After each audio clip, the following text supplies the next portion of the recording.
I hear no objection. It is so decided.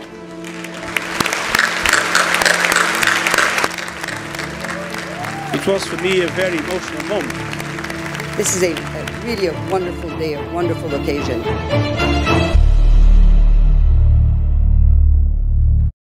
About 100 migrants are missing in the Mediterranean off Libya.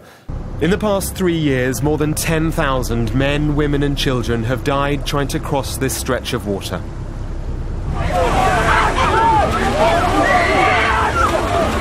Migrants. People. Each one had a story, a hope, a dream. Keep breathing, come on, come on.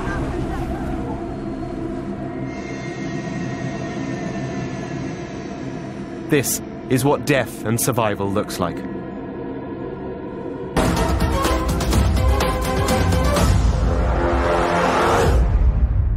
There is nothing we cannot overcome.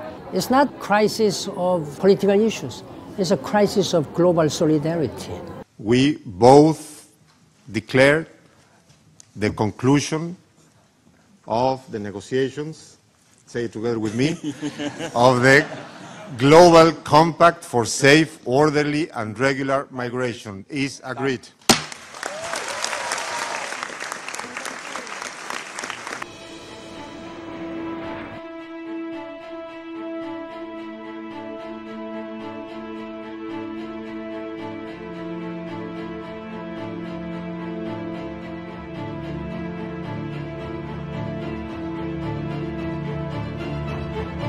Good day, ladies and gentlemen. It's my pleasure to let you know that the Global Compact has just been adopted.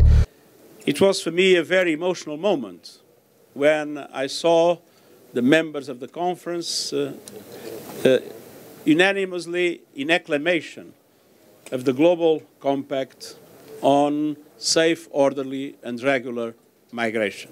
But in the pursuit of a global common good, after I think a process that has been an education for everybody involved. This is really a wonderful day, a wonderful occasion. It will make an enormous positive impact in the lives of millions of people, migrants themselves, the people they leave behind, and the communities that will then host them. So states come together, adopted a document with 23 objectives, allowing and fostering a governance that gears toward making migrations as a driver for development. Because today, the rights of migrants, the standard human rights migrants have, are not guaranteed. Also, security and protection of migrants is not guaranteed. So there is a need to further address these challenges.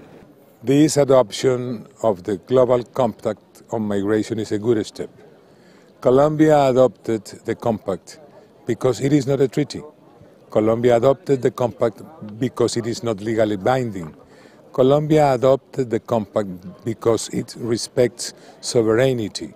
Colombia adopted the compact because it set up a cooperation scheme in order to face together through cooperation a global phenomenon.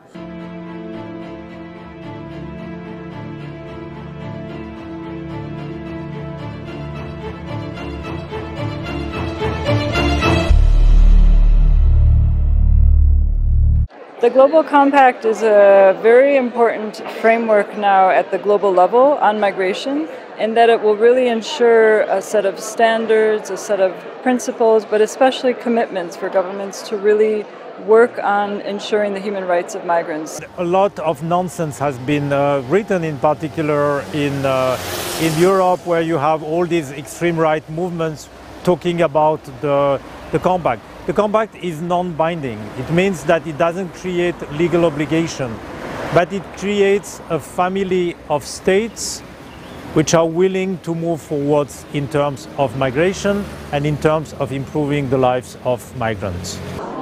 The Global Compact for Migration is groundbreaking, but it will feel short of what the needs are now if we don't take a sense of urgency in its implementation. So for me, the compact means innovation, it means participation, especially from youth as well. And it also means respect, because we have to respect ourselves. We have to respect ourselves when we're listening to each other. protecting the migrants from illegal ways against human trafficking, exploitation.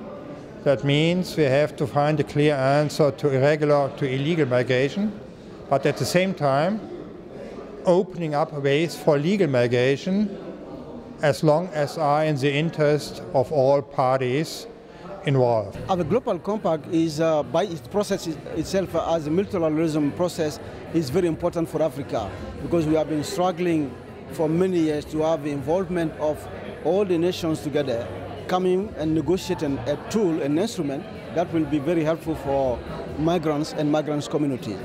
So it's not about closing borders, it's about making migration's routes safe, supporting migrants to contribute to development.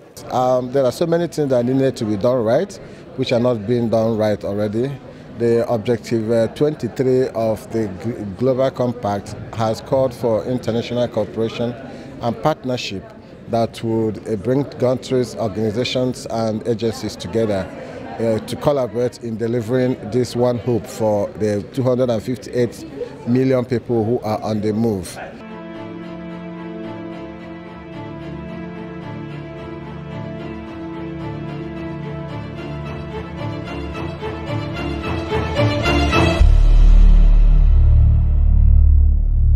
Before diving into what comes next, a few words about what has been happening within the platform, because this explains a bit where we are.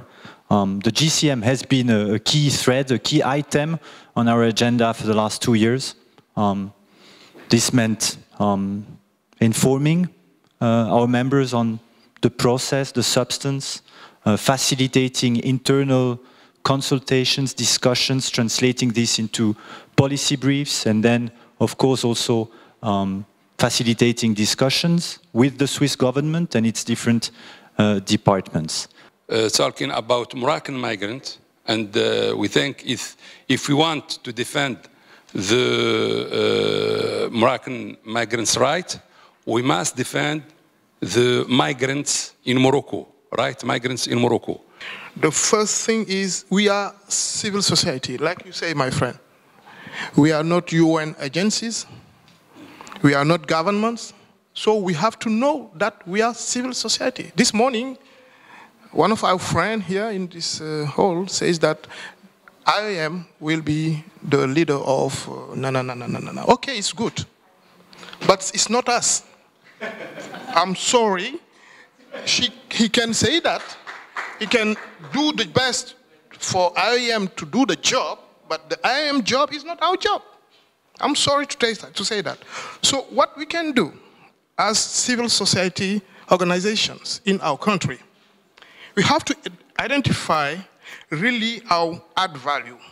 So we need in the implementation to find new ways of working together. And of course not only globally, as we do during this week, or nationally to implement measures that are possible in our own context, but the people that we work for, the migrants, are concerned by different countries. At national level, the discussion has been very slow, because a lot of some of the criticism that has been there against the compact. So a lot of governments are just trying to get to Marrakesh safely, get the thing adopted without too much hassle, and then go home again. So that means there is a danger that the enthusiasm will fall off afterwards, and that governments will just sort of say, okay, we've agreed to this, and now we can all go home. From Holland, we don't have to say, no, you have nothing to do, it's nice if you adopt and then we're fine, right?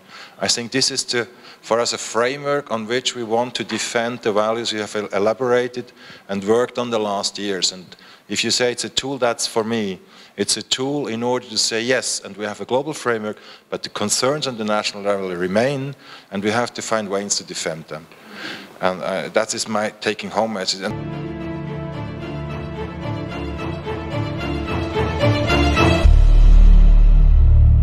My name is Nadia. I am from Bangladesh and I work as a migrant rights advocate.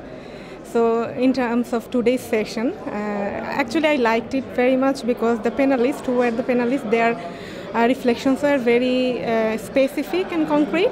That is something I liked about, and also bringing about migrants' communities' voice. That part was very appealing for me.